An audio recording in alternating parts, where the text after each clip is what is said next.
비유를 들으라. 한 집 주인이 포도원을 만들어 산 울타리로 두르고 거기에 즙자는 틀을 만들고 망대를 짓고 농부들에게 세로 주고 타국에 갔더니 열매 거둘 때가 가까움에 그 열매를 받으려고 자기 종들을 농부들에게 보내니 농부들이 종들을 잡아 하나는 심히 때리고 하나는 죽이고 하나는 돌로 쳤거늘 다시 다른 종들을 처음보다 많이 보내니 그들에게도 그렇게 하였는지라. 후에 자기 아들을 보내며 이르되 그들이 내 아들은 존대하리라 하였더니 농부들이 그 아들을 보고 서로 말하되 이는 상속자니 자 죽이고 그의 유산을 차지하자 하고 이에 잡아 포도원 밖에 내쫓아 죽였느니라. 그러면 포도원 주인이 올 때 그 농부들을 어떻게 하겠느냐?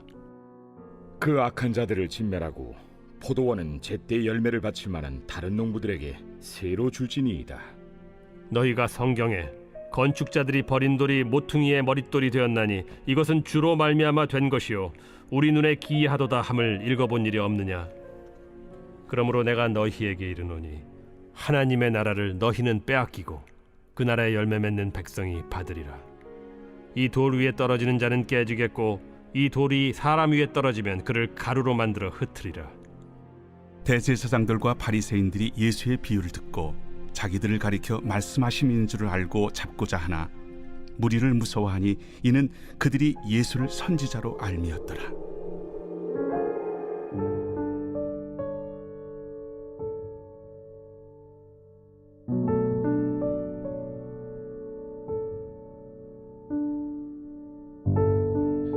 샬롬, 김시원 목사입니다. 어제에 이어 예수님과 종교 지도자의 논쟁이 계속되는데요. 예수님께서 포도원 농부들의 비유를 말씀하세요. 어느 포도원 주인이 포도원에서 일할 수 있는 농부들을 불러 계약합니다. 자신의 포도원에서 일을 해달라고요. 그리고는 주인은 멀리 떠납니다. 그럼 주인은 왜 떠났을까요? 이때 당시 팔레스틴 지역에는 외국인 주인과 현지인 농부와의 포도 농사 계약이 흔했다고 합니다. 요즘 말로 외국인 기업에서 한국인이 일하는 거죠. 중요한 건 포도 농사를 지으면 1년, 2년 가지고는 포도의 이 상품 가치가 없답니다. 적어도 5년이 지나야 상품 가치가 생기는 것이고 이것은 곧 포도원 주인이 포도의 열매를 얻기까지 적어도 4년 이상이 걸린다는 말이죠. 그런데 34절을 보니 열매 거둘 때가 가깝다고 합니다. 이 말은 즉슨 5년째가 되었고 포도의 상품 가치가 생겼다는 것이죠. 그래서 포도원 주인이 열매를 얻기 위해 자신의 종 한 명을 포도원 농부들에게 보냅니다. 그런데 어떤 일이 생겼죠? 그 종을 때리고 빈손으로 돌려보냅니다. 두 번째로 세 번째로 보낸 종도 마찬가지고요. 그러자 포도원 주인이 이번엔 누구를 보내요? 자기 아들을 보내죠. 설마 자신의 아들까지 때리진 않겠지? 라는 생각을 한 겁니다. 그런데 충격적인 사건이 발생합니다. 농부들이 아들을 죽입니다. 그럼 그들은 도대체 왜 이런 짓을 저질렀을까요? 이때 당시 유대법에 따르면 포도원 주인이 3년 연속으로 포도 열매를 받아가지 않으면 그 포도원은 거기서 일하는 농부들의 것이 되거든요. 그런데 포도원 주인이 3년 동안 포도를 안 가져가고 5년째 왔잖아요.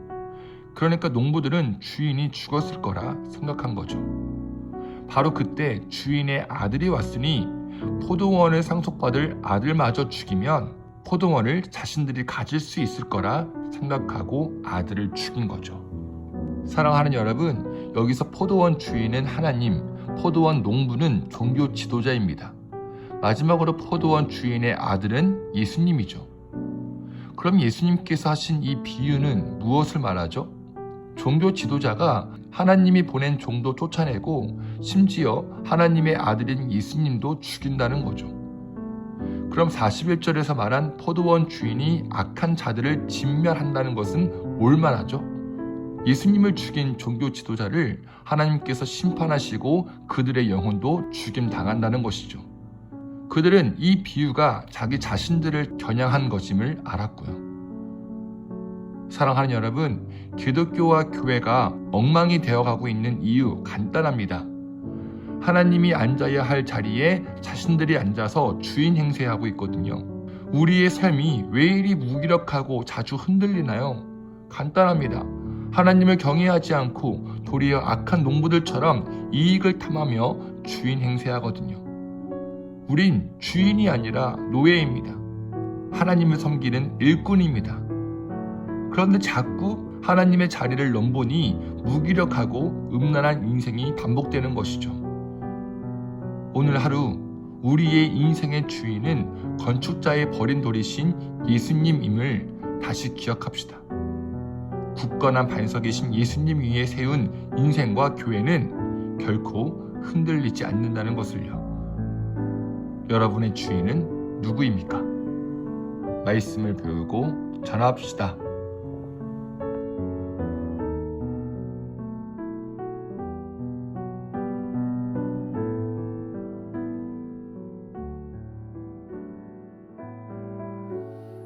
예수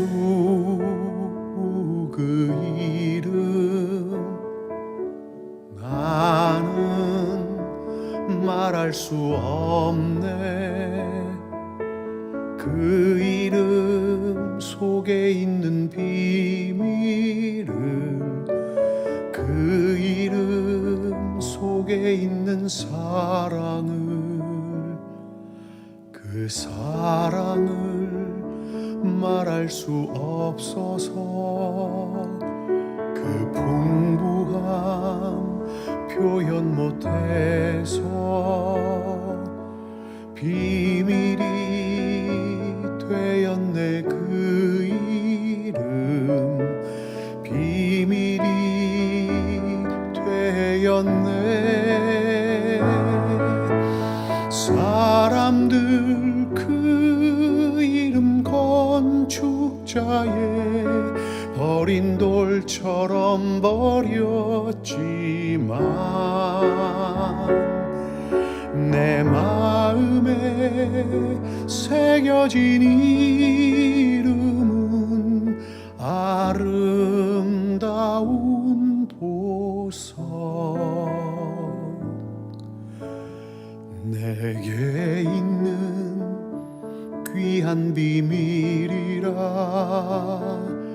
내 마음에 숨겨진 기쁨. 예수 오 그 이름 나는 말할 수 없네.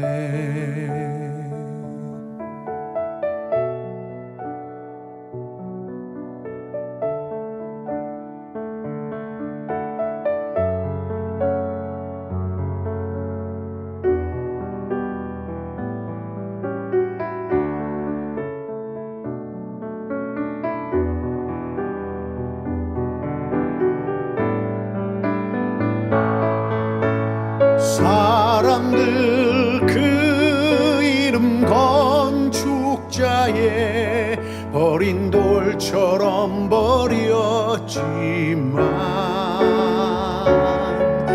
내 마음에 새겨진 이름은 아름다운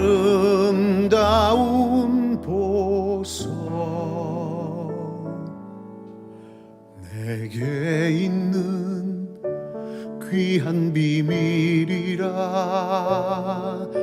내 마음에 숨겨진 기쁨.